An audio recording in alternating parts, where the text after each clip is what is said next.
As a business leader, which do you think is better, technology push or market pull? Watch this video before deciding. In yesterday's video, I talked about how to embrace contradiction, and it was based on the work of Robert I. Sutton and Huggy Rao in their book, Scaling Up Excellence, and how in business models, having them both be duplicate success, but also adapt for local conditions was likened to Catholicism being duplicate and Buddhism being adaptive, and then continue and having that as a continuum. So just by chance, I finished reading by pure coincidence. This was not planned, though it worked out very well. I just finished listening to Jim Collins and et al. I can't remember the name of the other author, Beyond Entrepreneurship 2.0. So love the book, and I'm going to do a full review or a review either tomorrow. I will do a 1-episode review, or I may even do a series of videos as a review on the book, because it does deserve that much attention. Haven't decided which I'm going to do. But today what I want to focus on is something that's really close to my heart, is innovation. I'm a lifelong inventor and a long-time product developer, have worked in that space for a long time.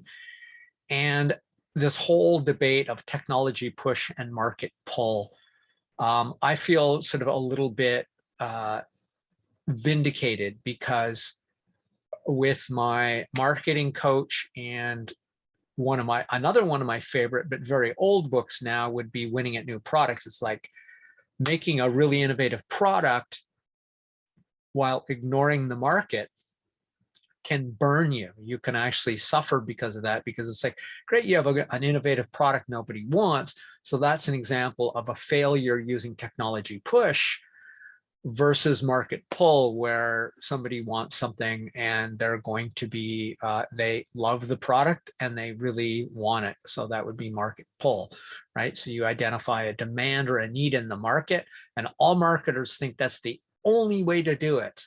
Well, here today, and with the help of Jim Collins and his insight, and of course he does all the research, the matched pair research in his book, Good to Great, and all those sort of things. What was it? Great by Choice, How the Mighty Fall, and all the other books where they took large numbers of companies, or companies with in-depth data over long periods of time, and demonstrated what makes these companies great, and then match them against a comparable company at the same period in history in a comparable or identical industry, so that you could see, well, this company did this and they succeeded in this market condition, and this company did this and it failed in this market condition. So it's really interesting, because one of the great things about Jim Collins is his propensity to do and back up his research, his work, with real research, with real empirical stuff, which is why I have such great respect for him and his work. So this is why I feel vindicated, because he talks in this book, in part of the innovation section of Beyond Entrepreneurship 2.0, including a whole bunch of sections, Jim's view from 2020, because it's an old book updated, and then they put in these, what they call excerpts, Jim's view from 2020. So that's a large portion of the book. And the reason I have the background I do here is we have 2 products here. One, the iPhone. Ironically enough, Steve Jobs was quite famous for saying, customers don't know what they want until I show it to them. And I'm not a big fan of the way he treated people, but he was a great innovator. And he is partially right. And ironically, many of his products were actually from the technology push side. Hey, look, I've got a phone that you can touch the screen.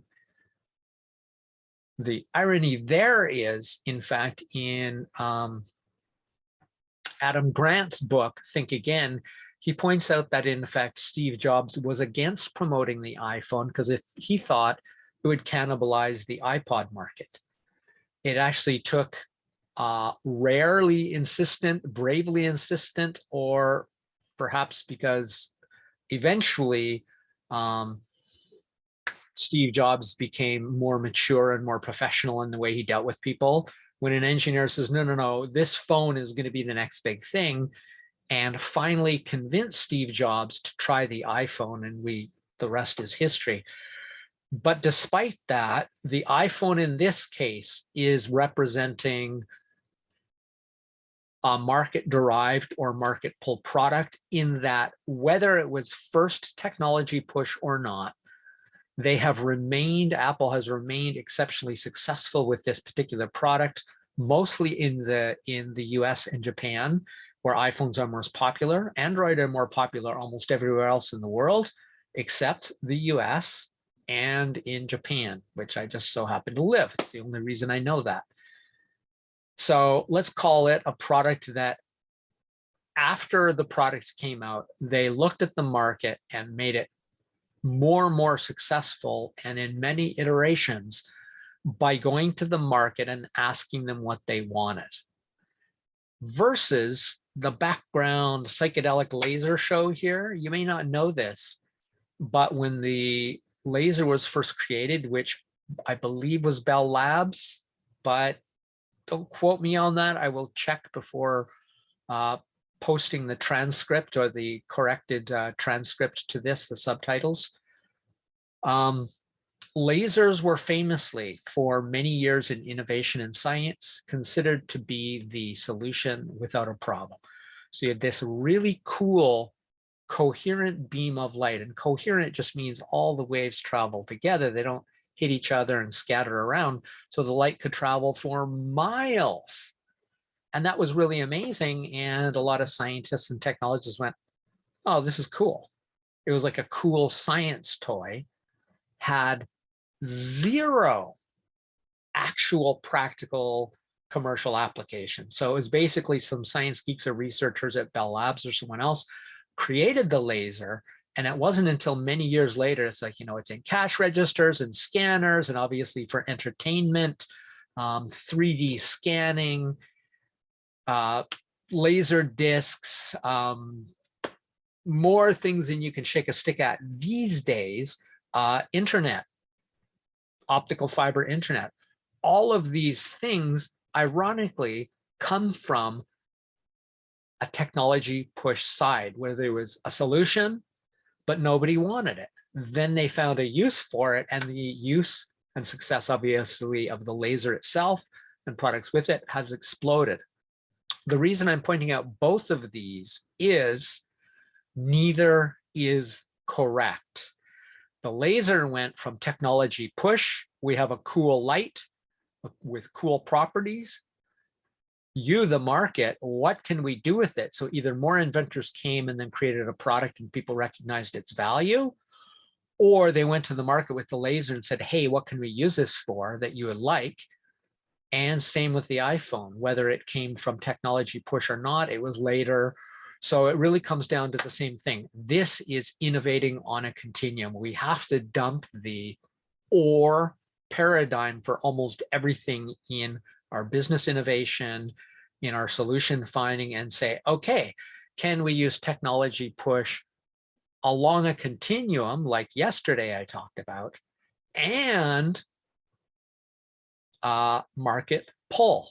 And the simple answer is yes. So what this really should say is how to innovate on a continuum. It should be how to dump the or paradigm and replace it with an and paradigm. That's already it. We're already at the end of this episode. So this is Crush It Club episode 113. That's 113 videos in 100 days. How to innovate on a continuum. My name is Tim B. Green. Bye for now.